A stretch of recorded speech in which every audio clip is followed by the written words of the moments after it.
Good afternoon. We're going to get started in 2 minutes.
Okay, so it's 12:30.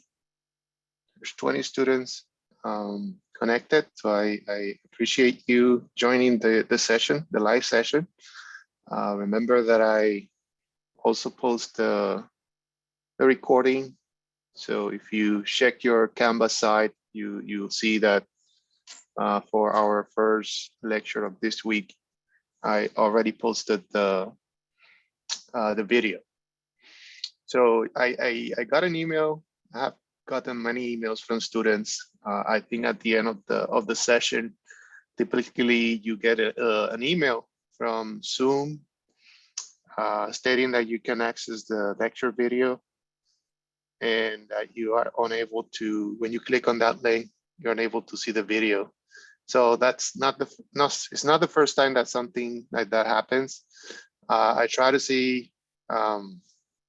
I try to find a way to work around that, but what I find out was that those videos are kept only for 7 days. So if you need to access the video and you rely only on Zoom, then after 7 days you're not going to be able to open the video file. So what I'm doing is I downloading the video and I'm uploading that video into YouTube. So what you're gonna see in the modules is the link to access the video through YouTube. I just want to make sure that you understand that I'm not getting any money from YouTube, even though sometimes they show some announcements or some marketing stuff. I'm not monetizing those videos.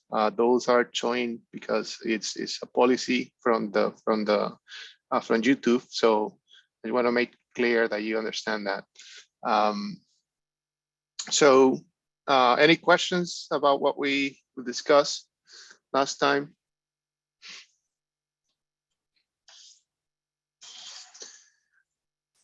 Good. Let's see. I have a chat.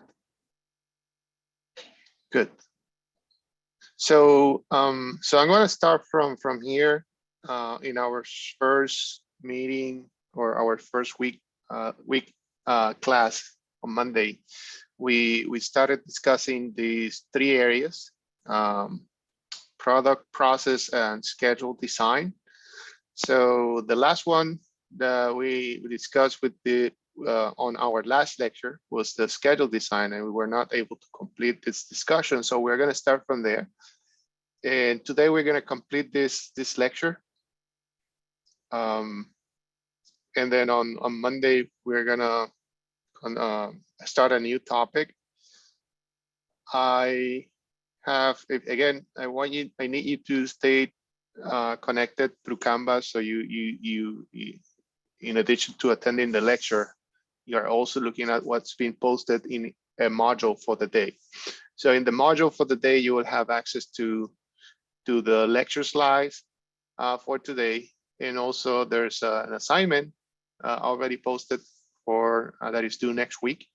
And also there's a lab. As explained in the first lecture, lab exercises are basically a problem that is connected to what we are discussing in class. And we're gonna have our first lab today. We're gonna work through this problem. I mean, I'm gonna let you work on that problem for a few minutes, and then we are gonna work together in the solution. And then your responsibility is to take that solution and upload the file or the solution file before the end of the day. Okay, so my advice is if you work the solution with me here in class, that after the class, you just take a picture and make sure that you upload the file into Canvas so you can get the credit for the lab. So schedule design. So in this area, we're looking for answers to questions involving how much to produce and when to produce. And these are quantity decisions, or the production quantity decisions are referred to as the lot size decisions. So how many or how many units are we gonna produce and how many lot we're gonna produce of a particular product. And then also determining when to produce is referred as to the production scheduling. So if we have a deadline for a customer and we need to make sure that we have those number of units or the number of lots with the specified number of units ready before that deadline. So what that involves is to have some type of planning, which involves the scheduling of the orders. Scheduling the orders in the system so we know that we are manufacturing them in time so they can be delivered to the customer on time. So that's the scheduling portion. So we understand the number of units that we are not going to need. That decision, okay, this is the number of units that we're going to need. We are taking into account that we can have some defective products. We understand that each machine can have, or each process can have a certain number of defective products. So if we need to come up with this specific amount of products, we need to start the process with at least these many units. And if we need to produce these many units, then how much time do I need? How many work shifts do I need to schedule in order to get those units out for delivery by the deadline? So in addition to how much and when to produce, it is important to know how long production will continue. Such as determination is obtained from market forecast. So that is from the perspective of pushing the manufacturing process, meaning that you're producing to put some of your products in a warehouse so you have them stored, and when the demand comes, you just pull those products from the warehouse and you deliver them. So when we have a mindset, and we're going to talk about the different type of production philosophies in this class. So when we have a mindset of producing to store so we can grab stuff from the warehouse and then deliver to the customer, that's a push mentality or a push philosophy. Then we are relying on this marketing forecast to know that whether or not we should keep putting these units out into the warehouse, because we are forecasting that at some point we're going to have demand for these products. So if that's not the case, then if there's no forecast telling you that you might that you will have a demand for that product in the future, then you can make adjustment in terms of how long you're going to continue producing those products. And we can see this for many products in the market, like technology products, especially. Like you will, for example, if you think about covers for cell phones, if you try to find a cover for a cell phone of a cell phone that was produced 2 years ago, it will be very hard for you to get those because there's no longer a high demand for those products. So the manufacturer might decide to no longer produce them. Also for cars, if you own a car that is pretty old, same thing. You might not be able to find some of the parts and so on. So that's what this type of determination is obtained from market forecast. Specification of process requirement typically occurs in 3 phases. So we went through these phases. First phase determines the quantity of components that must be produced. This includes allowances for the defective items. The second phase determines the machine requirements for each operation. So this is connected to what we were discussing in terms of the scheduling. So if I know that I need to produce a lot of parts, and I have a very short time period to do that, then I might need to put more resources. I might need to have to schedule many production lines to be able to get to that number on time. But if I need only a few items and I can get them by just running one manufacturing line, then that's a determination that we have to make in this second phase. And in the third phase is combines the operation requirements to obtain the overall machine requirements. So we discussed this last time. So if you need an operator to do the setup for the machines, how to find the balance between having a specific number of operators and a specific number of machines. So you limit or you minimize the amount of time the machines are idle, and also you minimize the amount of time that these operators are idle. But for now, we're going to be focusing on that first phase. And that's what we started discussing on Monday. We went through these calculation of production requirements, and we talk on how to identify the required input for a manufacturing line when we take into account this percentage of defective items. So we stated this equation, and we established that most of the time you have information that is given, that is available, and you can use that information to compute the unknowns. So in this case, the known variables are the output that we need without defects. So this is what the customer needs. I need 1,000 units without defects. So that typically is something that you know. And also you can have estimates about the defective rates of a particular manufacturing station. And those are based on your observations and your statistical analysis. So if you're looking at data corresponding to a specific machine, or most of the time, also the manufacturer can give you those estimates, because they run this testing for the machines, and they can tell you, okay, this type of machine will give you 1-2% defective items in this amount of time. So typically you will have that information. You will have the information about the customer, the number of units the customer is needing, and also the percentage of defective items that you can expect from a machine or from a production area. And then we can use that information to compute the input that will be needed for you to obtain that output. And that's the expression that is highlighted here in red. We have the input, the production input. This is the amount that we need to be able to get the output required by the customer, and the output divided by the customer. The output required by the customer is divided by 1 minus the defective or percentage of defective items produced on these operations.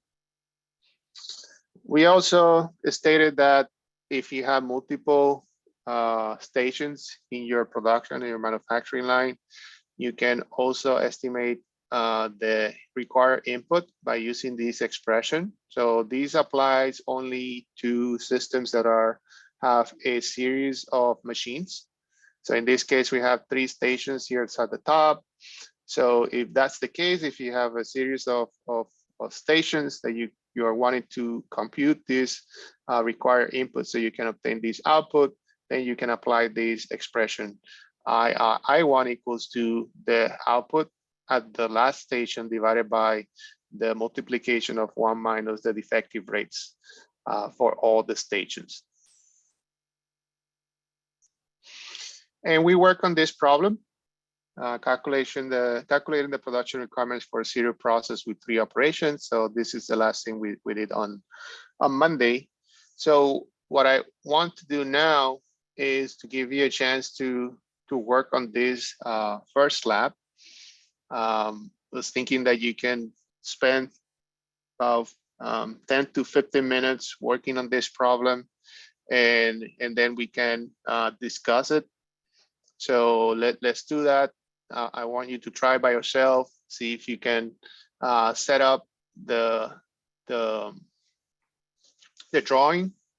At least I think the first thing you would have to do is to draw the system based on this description, and then try to solve the problem using these equations. So let's do that. Let's start right now, and then I'll give you I will check on you on after 10 minutes, see how far have you gone, and then we're gonna discuss the problem.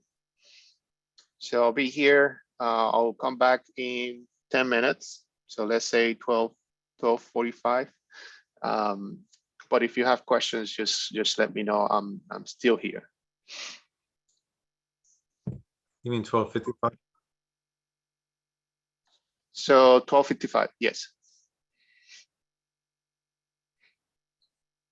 I'm sorry, let me go back here.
If you have the answer for I1, you can put it in the chat if you want to.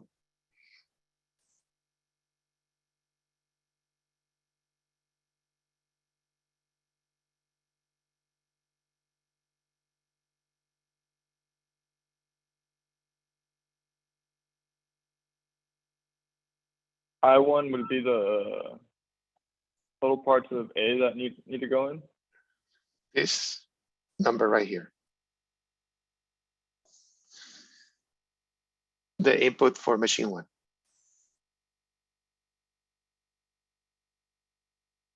I'm sorry, Marco. I think you are in the phone, right?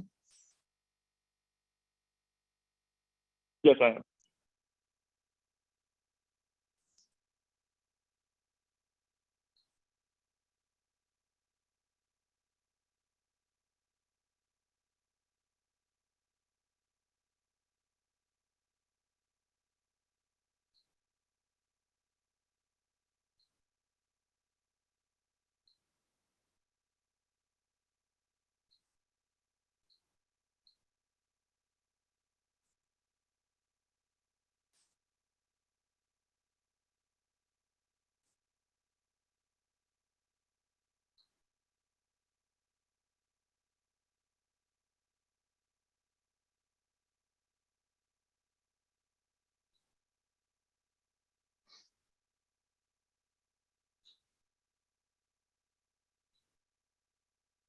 Okay, 1 minute.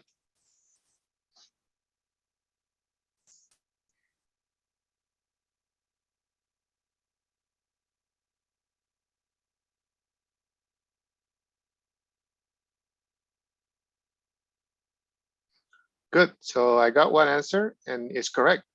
So Marco, I will give you a bonus point for the first exam.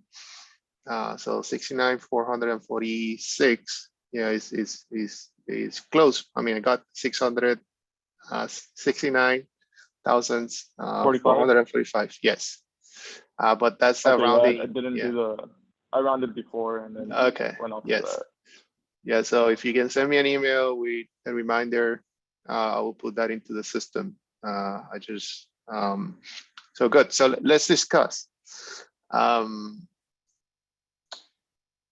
me close this. Stop my video. And let's talk about this problem. So the figure right here is illustrating the setup. We have 1, 2, 3, 4 machines. Even though I'm calling them 1, 2, 3, and 5, we have 4 machines and 2 assembly stations. So and there are 3 types of parts that are assembled together for the final product. Each one of the machines and each one of the stations have some defective rates. And the problem is asking us, okay, so do you have 3 different type of parts?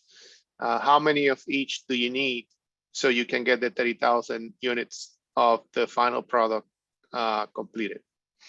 Okay, so we can look at this problem. You can analyze or study the problem per part type. I'm going to start with part C, because since we work on this problem, on this type of problems from the back to the front, this computation is quite simple. Let me just highlight. So I'm going to be looking at this portion to compute the input for 5.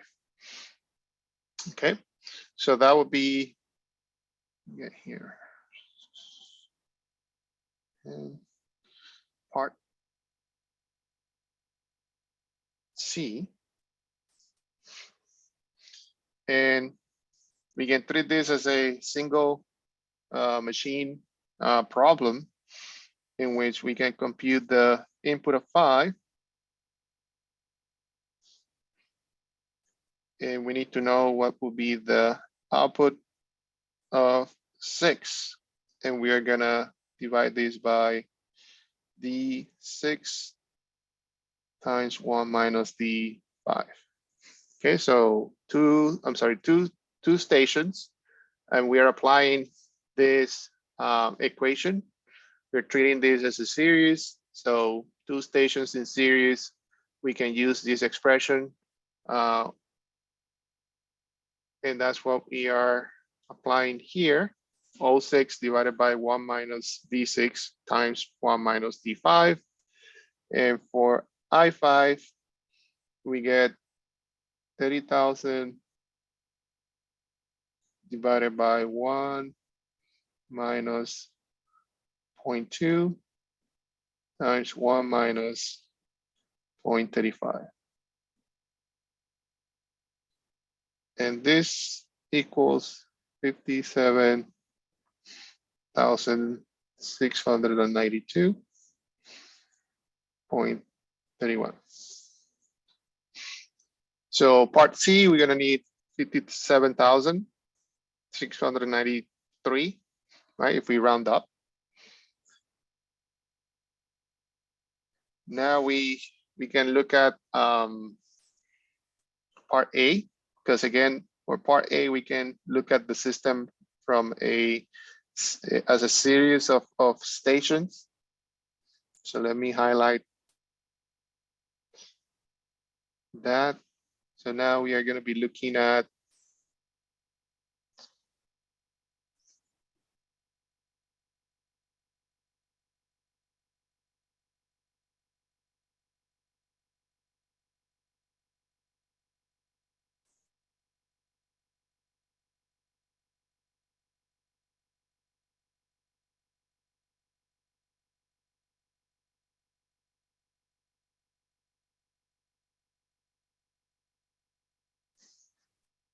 this portion right here, which is the one that is impacting that part A.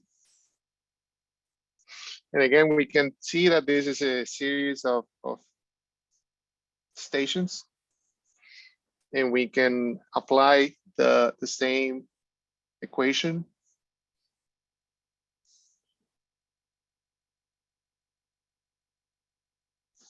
So this will be I1 equals O6 divided by 1 minus D6 times 1 minus D4 times 1 minus D2 times 1 minus D1.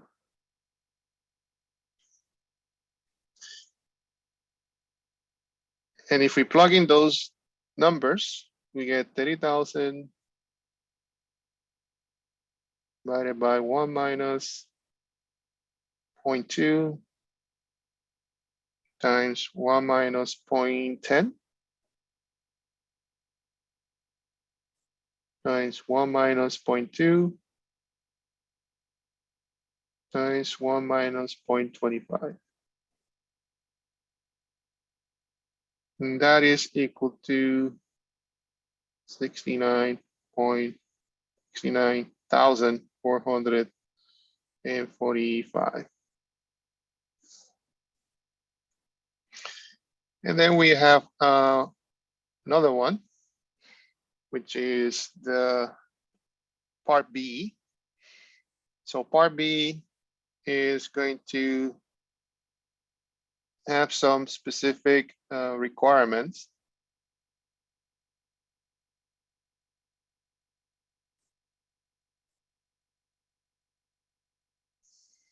So this is the part B.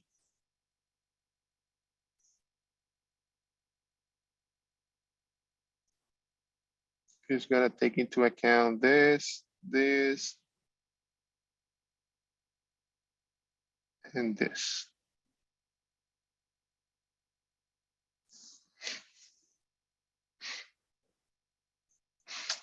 Okay, so let's work with that one. Something we need to remember for this one is that 3 parts are for 3 part B's are needed per 1 part of part A. Okay, so we need to make sure that we take that into account. Let me erase this.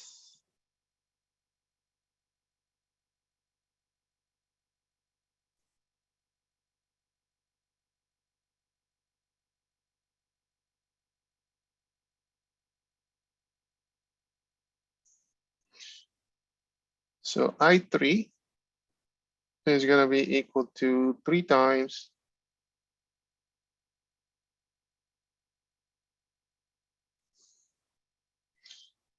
I4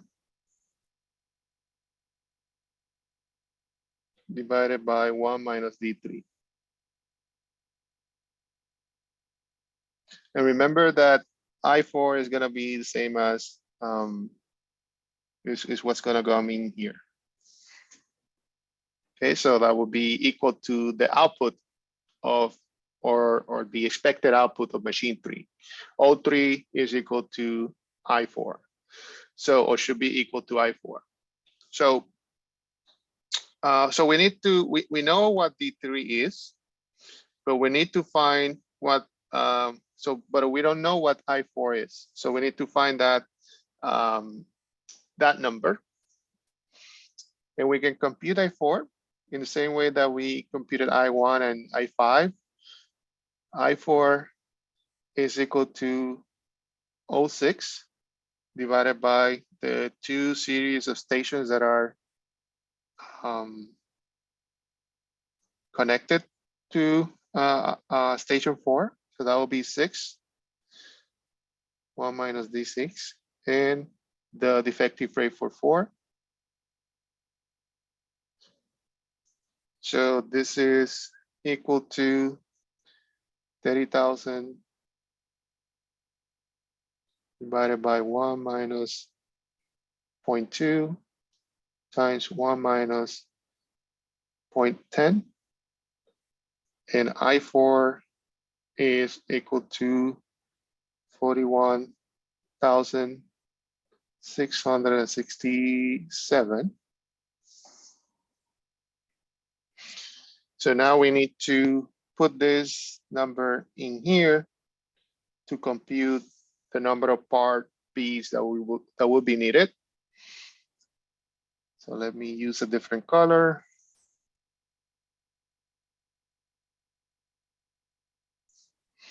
So now I3 is going to be equal to 3 times 41,667 divided by 1 minus D3, which is 0.2. And this is equal to 156,250.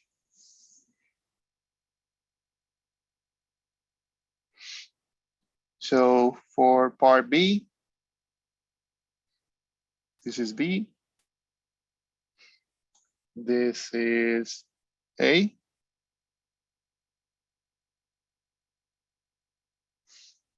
And this is C.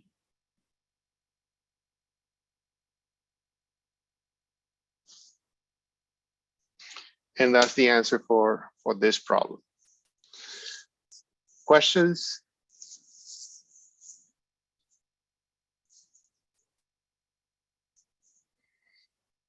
So make sure that you write down this answer and that you submit to Canvas before midnight so you can get the credit for the lab.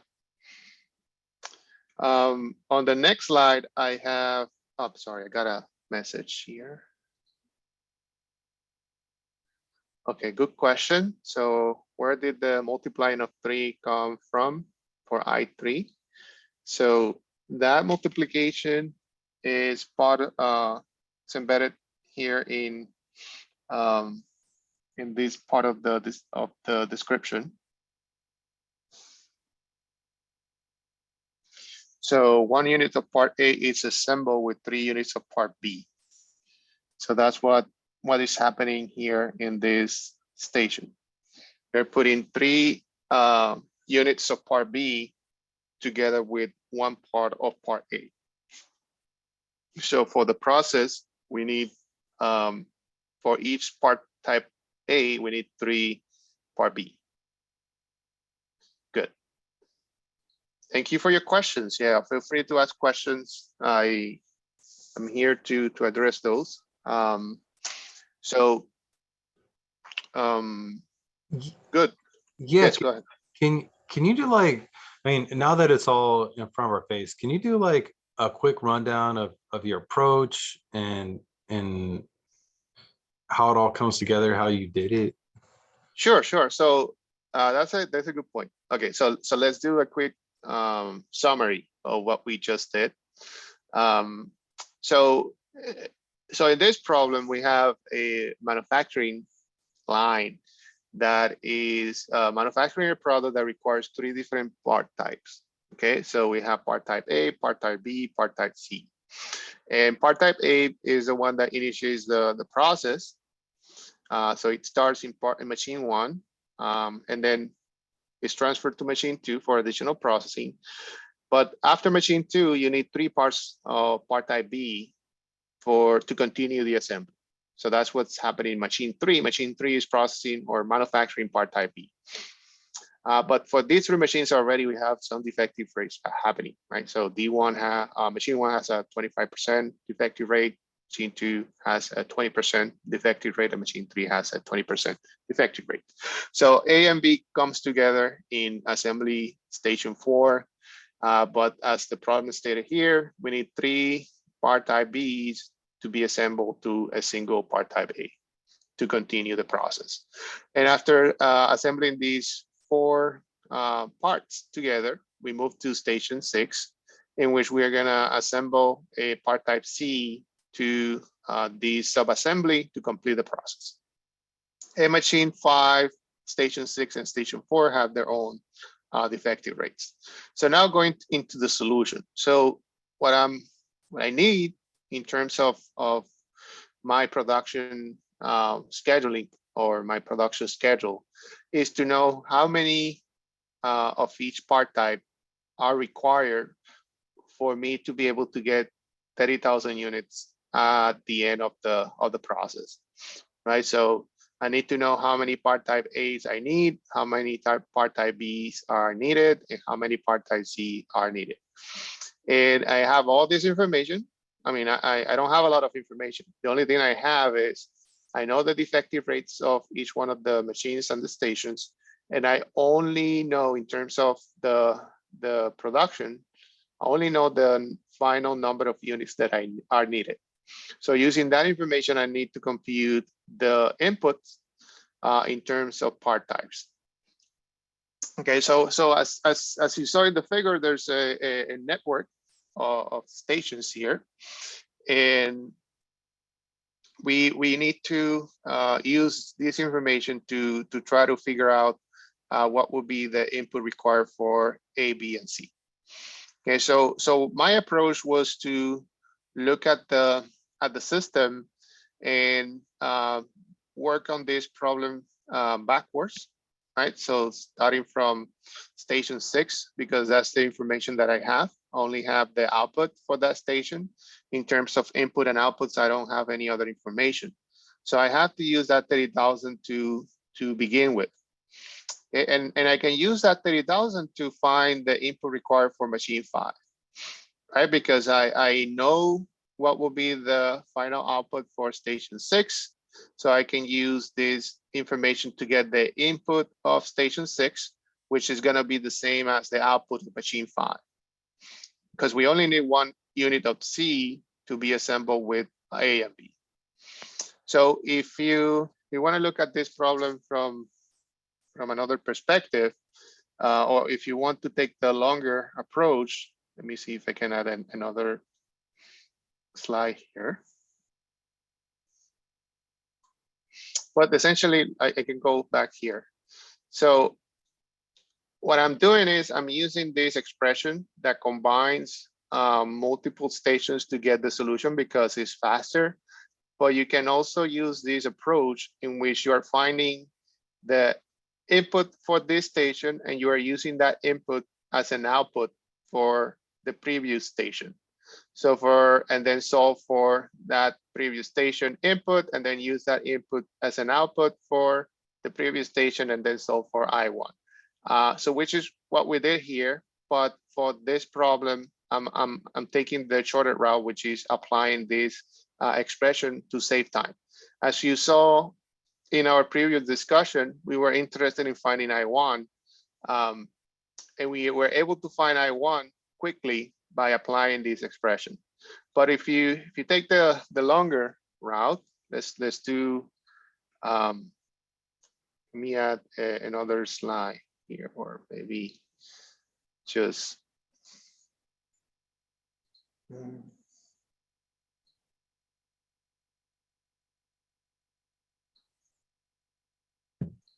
It seems like doing it in pieces, you're less like, it's less prone to error. yes. And again, especially if you're getting started, yes, that's true. So for example, here, if I focus on part C,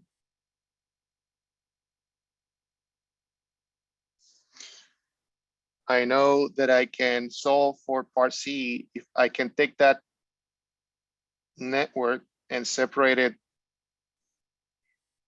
into this. This will be machine 5,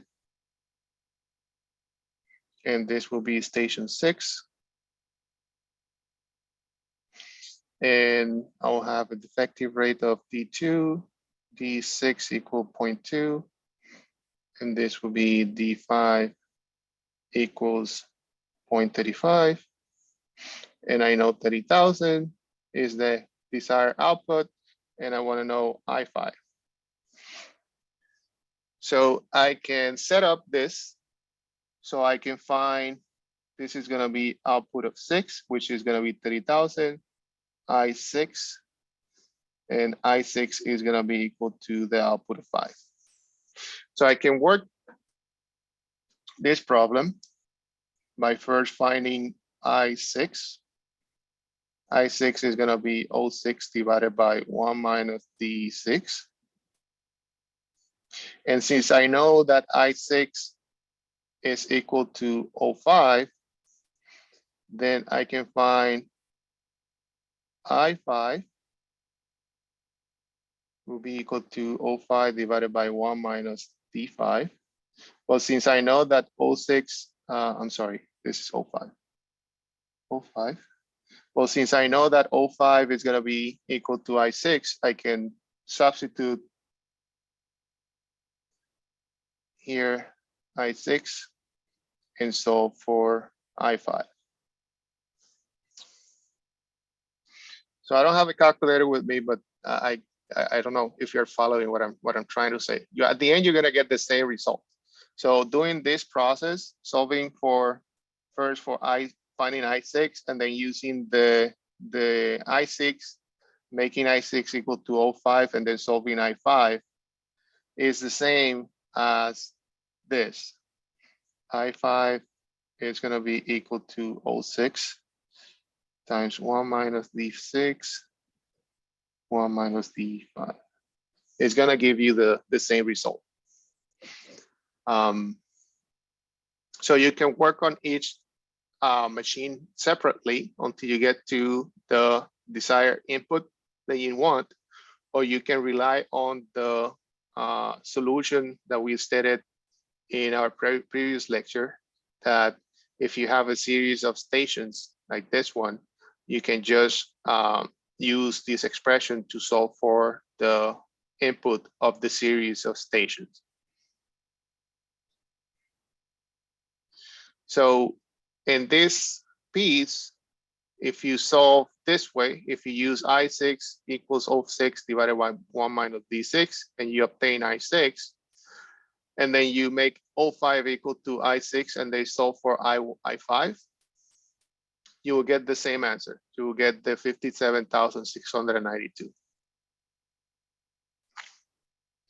But that's working on the problem by basically solving for each station until you get to the input that is needed.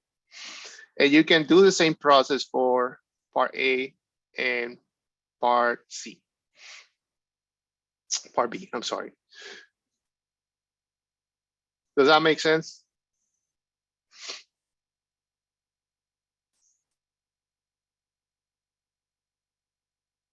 Comment, questions? Yeah. Okay. So the way I solve it here, again, is by knowing this result. By knowing this result, I can rely on that expression to solve this faster.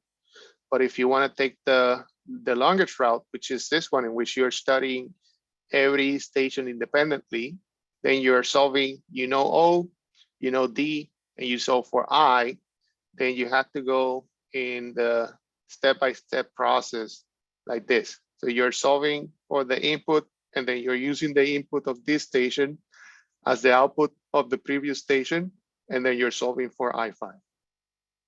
Excuse me. There's two ways. Okay, so is this way, is longer, takes more time, but at the end it's going to take you to the same result. Or is this expression that you can know, if you know this result, you can apply this expression and you can get the same result by understanding the series of stations that are connected to the input that you're trying to search for. So for I5, this, if you look at the yellow line, these are the series of stations that are impacting I5. You look at the orange line, those are the stations that are impacting the input of 3. And then the green line is the one showing the stations that are going to impact the input of 1.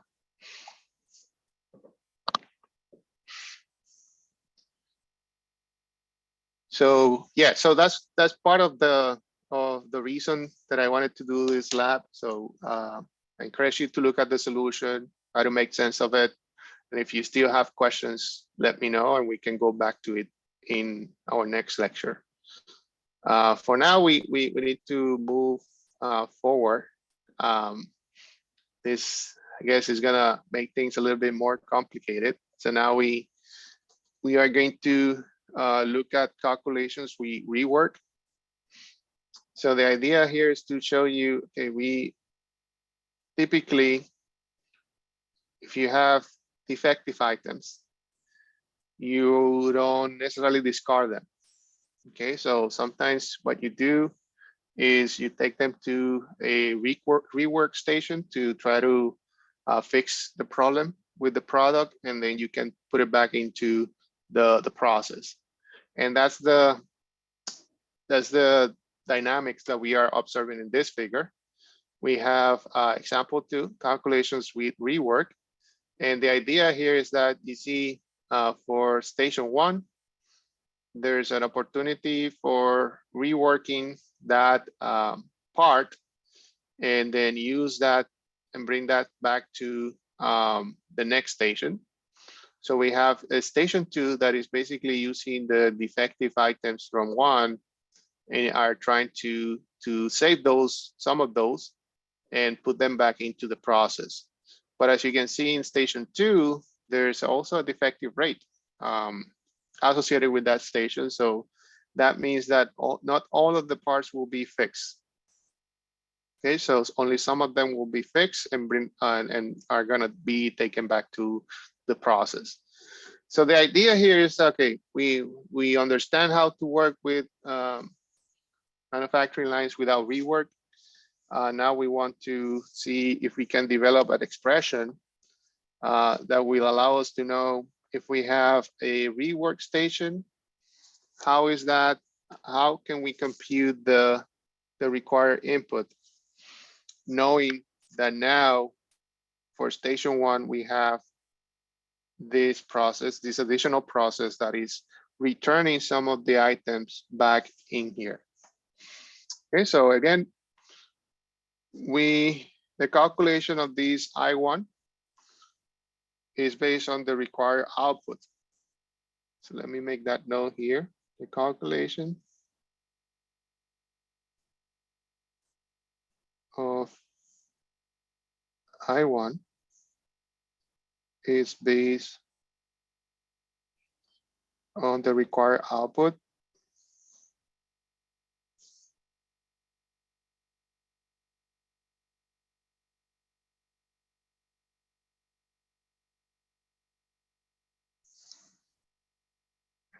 in this case, O3. Okay, so we want to know how many units we need to start with in order to get that output for our system. So I have provided you with some information here. Okay, so how can we compute the output? This input of 2 is basically the number of units multiplied by this defective rate. So if this is 10%,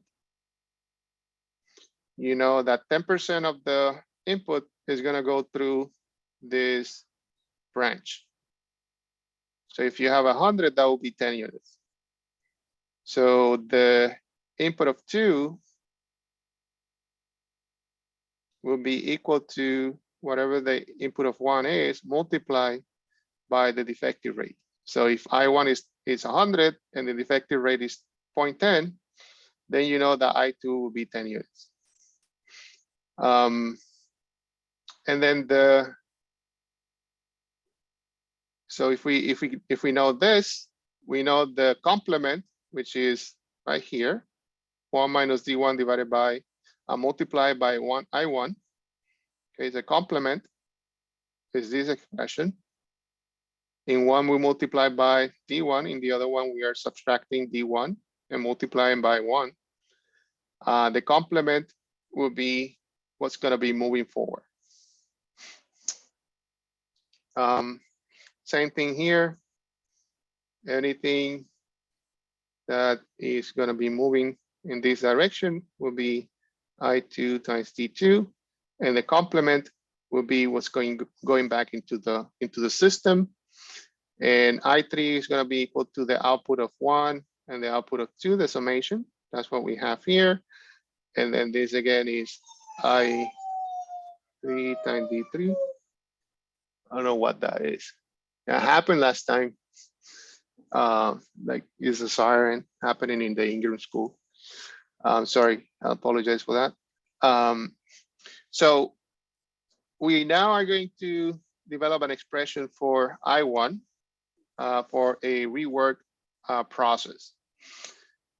So I'm going to use some of those equations. I have O1 equals 1 minus D1 times I1. We know that I2 equals D1 times I1. And we know that O2 equals 1 minus D2 times I2, okay, which is this expression right here. So I3, as stated, yes, go ahead. So sorry if I'm misunderstanding, but you have multiplied times I1, and I2, but here they're oh, that's not a division sign. Okay, never mind. Yeah, no, it's the I. Yeah. It's italic, which is kind of confusing. Yes, yes. I apologize for that. Yes. Any other question? It's not a division, it's a multiplication. It's because the I is italic, yes. So I'm using O2 equals 1 minus D2 times I2, and then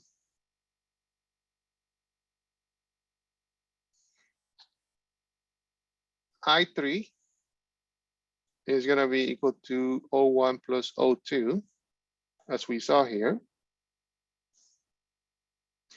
So we can use this information that we know. We know the expression for O1 and we know the expression for O2 to expand this. So this is O1 and this is O2. So this is going to be equal to 1 minus D1 times I1 plus 1 minus D2 times I2.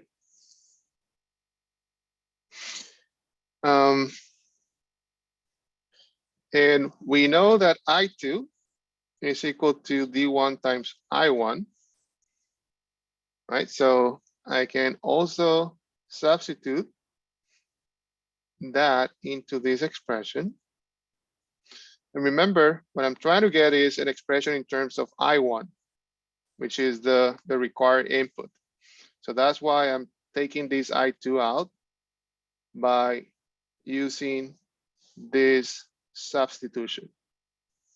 So this will be D1 times I1. So now I have an expression for I3 in terms of I1. I1 is the only unknown. Well, I don't know I3 either. So I don't know I3 and I don't know I1. But D1 and D2 I know. And so I still need to work this a little bit more. I need to find an expression in which I solve for I1 and I get rid of I3 because I don't have information about I3. Okay, so I can continue this. I can solve for I1. See, I3 is going to be I1 times 1 minus D1 plus D1 times 1 minus D2.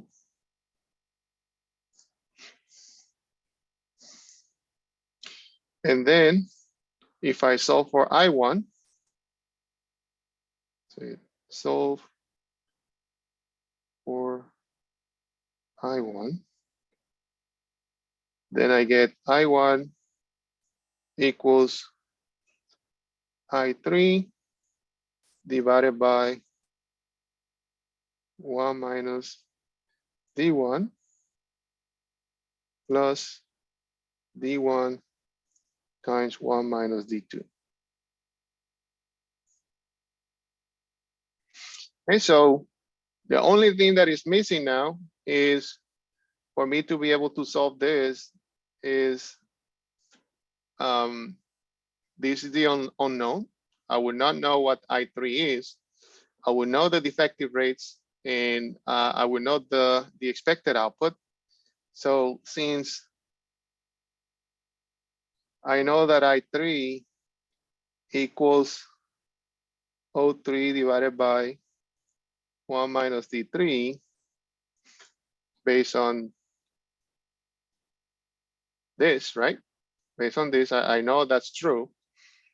Then I can use that expression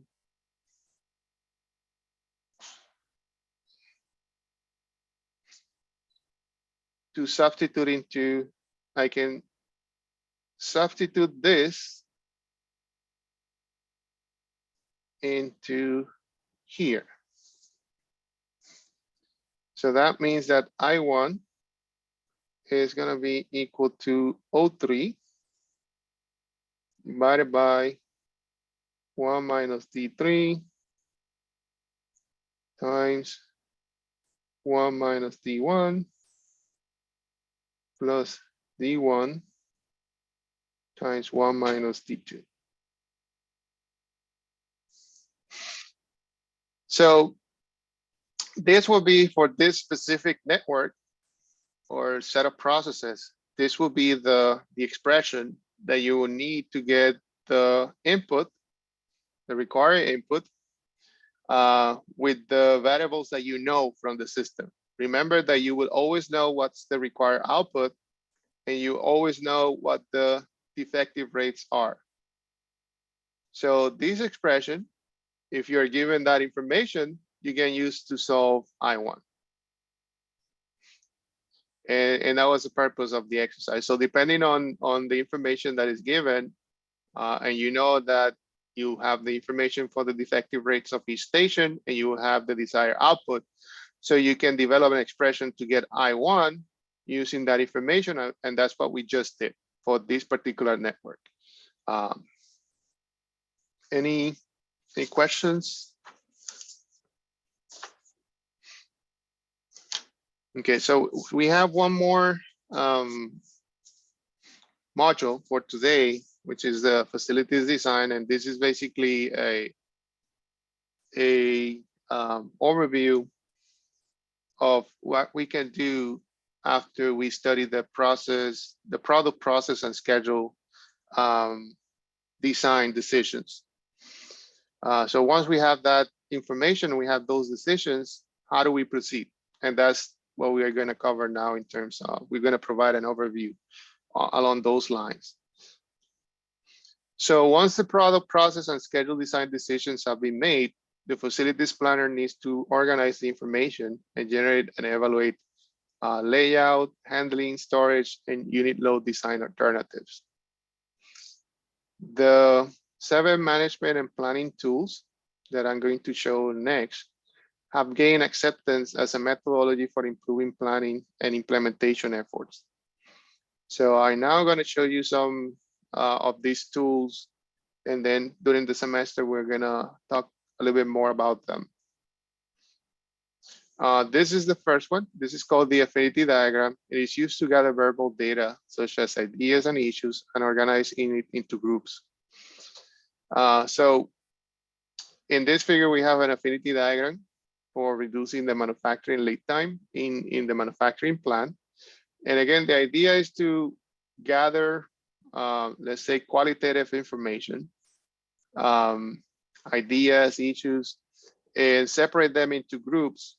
So we can start the search for fixing the problems. So in this case, there are 5 groups: facilities design, equipment issues, quality, setup time, and scheduling. And then there's some ideas and issues listed under each one of those groups. And the tool will be helpful in terms of separating the issues according to the areas. And so we can focus on maybe there's some overlapping among them. So we can focus on try to fix them as a group. So for instance, in terms of facilities design, there are some issues here. There's issues in terms of how to form product families, in terms of how to assign families to cells, how to assign MTLs to their point of use, and also keep receiving and shipping close to production. What's an MTL? So those, yes. Say that again. MTL, what's that? So materials. Gotcha. Sorry, yes. Assign raw materials to their point of use. I apologize for the abbreviation. So yes, and keep receiving and shipping close to production. Then another tool is the interrelationship diagram that is used to map the logical links among related items, trying to identify which items impact others the most. So if we start with these ideas, then we kind of want to get some cause and effect type of analysis, meaning that if we do this, how can that impact the other areas that were listed as problematic? And what we have here is an example of that. So as I mentioned here, form product families was listed as part of the facilities design issues, and then assign families to manufacturing cells is also listed here. And you see how this one has an impact on assign the raw materials to the point of use and also keep the receiving and shipping close to production. All these two will depend on how you assign families to the manufacturing cells. So if you have 10 manufacturing cells and you have a policy in terms of which products are going to be using which cells all the time, then you can plan for where to put the materials and also where to put the shipping and receiving areas. So that's what the idea of this interrelationship diagram. You have identified these 4 issues, but you know that in order for you to be able to get to this point, actually, in order for you to be able to get to these points, you have to address this one. You cannot go from here to here. You have to address this one, and then you can address these 2. A tree diagram is used to map in increasing detail the actions that need to be accomplished in order to achieve the general objective. So this is tree diagram for the formation of product families. Okay, so again, form product family. So that was one of the issues here in the facilities design. So just to address that issue, you have to map what is the information and the activities that needs to happen in order to come up with a policy for product family formation. And this is trying to elaborate, providing some detail in order to get to this general objective. So as you can see, we start here very general, but as we move forward with these tools, you see that each one of them, let's say each one of these lists, each one of the items listed here will end up having some type of analysis at this level. And then that's where things get a little bit more complicated. And then the matrix diagram. Now that you have those tasks and the objectives, how they impact each other, you also have to assign some of these tasks to the staff. And this matrix diagram organizes information such as characteristics, functions, and tasks into a set of items to be compared. So this is a matrix diagram for team participation, and kind of give you an idea of who is committed to what and who is having more workload than other people. So you can see that there's a couple of letters here, team leader, team coordination, and team participant. So it's not just looking at if you're working on each one of them, so but what level of commitment you have for each one of those tasks. Facilities, the contingency diagram. This is one that is not necessarily well used in the industry, but I think it's very important. You can think about what happened during the COVID-19 pandemic at the beginning, that plans were not made in order to make sure that products were available at the right time for the public, and that's what this type of tool is trying to do. It maps conceivable events and contingencies that might occur during implementation. It is particularly useful when the project being planned consists of unfamiliar tasks. So you have to come up with a list of things that you even though they're not happening frequently, they might happen, and you have to take those into account. So here I have a very simple example, like if you're planning to come to school on time, you don't want to be late. What are the things that can happen that can put you in that position of being late? Maybe you don't set up your alarm properly, or your car has no gas, or you don't have clean clothes. So all those things, even though could be unlikely to happen, they might happen. And how are you going to deal with those unlikely events?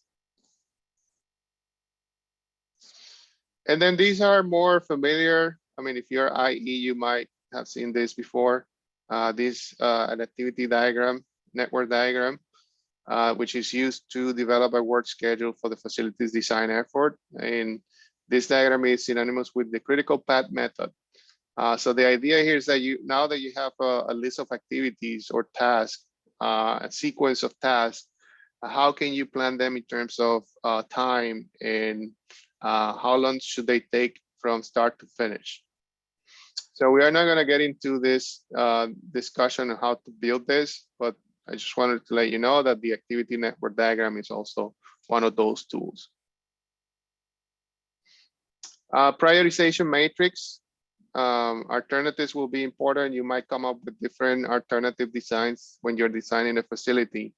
So when you're dealing with comparison, trade-off analysis, and so on, you have to take into account multiple things and prioritize in terms of what will be more important for the company or for the purpose of the facility.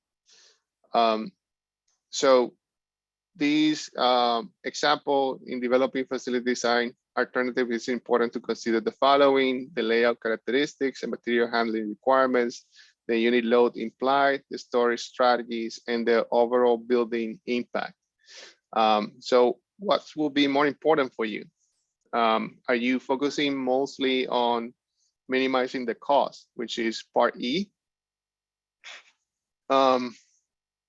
Or you want to make sure that you have a good material handling system in place, so you don't have to invest in a lot of staff?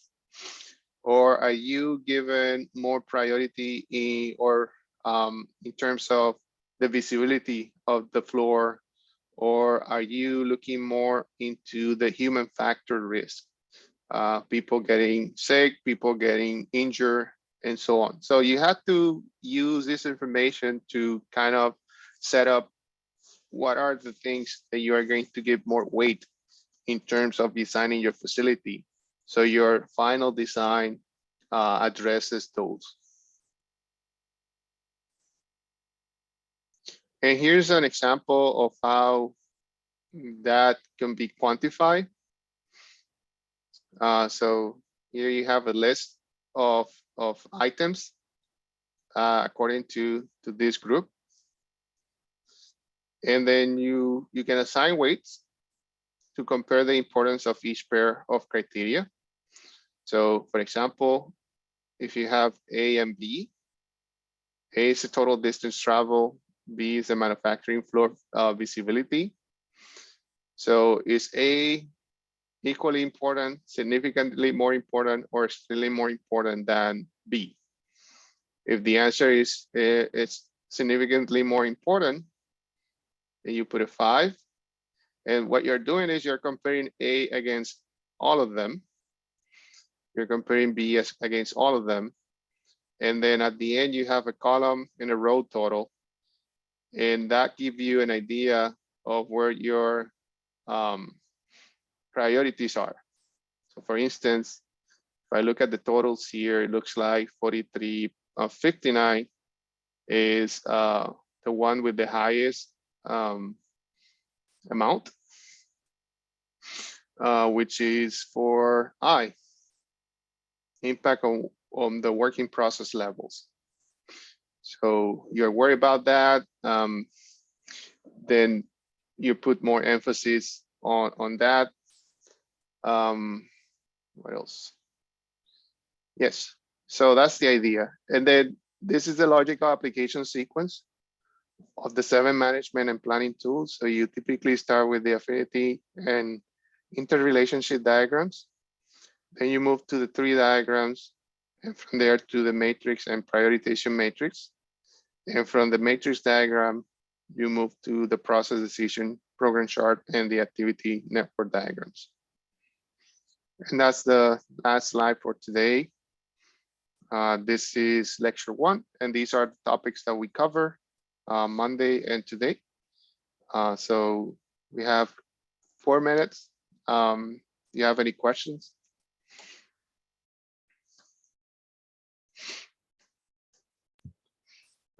I don't have any questions. Thank you so much. Okay, good. Thank you for letting me know. So if there's no questions, then I'll stop the video now. Well, And yes, go ahead. I guess just a thought that's not necessarily worth being recorded, but what about like the